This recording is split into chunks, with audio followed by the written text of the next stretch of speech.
New Year's Day brought a whole new meaning of hope and joy for a Missouri dog owner. After 10 months of searching, the missing pieces finally came together, as Fox News' Kelly Hoskins shows us. Gateway Pet Guardians reunited a disabled dog with her dad. In February of 2020, beloved dog Athena disappeared from Dylan Summers' yard in Bourbon, Missouri. She was recovering from amputation surgery after being hit by a car and was still on medication.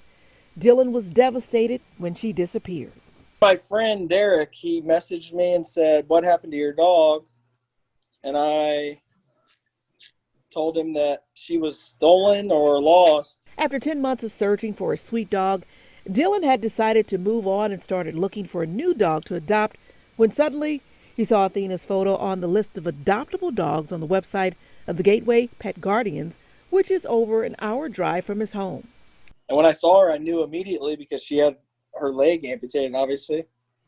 And it was just, it's crazy. Like, you don't think you're going to get your dog back. Gateway Pet Guardians had taken in the missing dog from the St. Clair County Animal Control in Illinois in early December after they had worked with law enforcement authorities to confiscate her and other dogs from a property.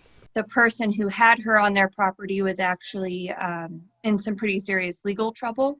We put her on our website as available for adoption. She had some interest, but they didn't work out. Wednesday night, I believe, I was about to go to bed and just happened to check my email, and I get work voicemails in there, and I got Dylan's voicemail that we had his dog, and I was like, oh my God.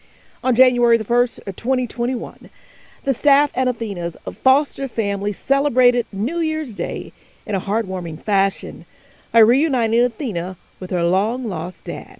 It's unbelievable. Like, you can't believe, because I thought she was gone for sure, but I still held hope just because of her unique features with her leg being amputated, but it was amazing. When she came home, she acted like she never left. Reporting in St. Louis, I'm Kelly Hoskins.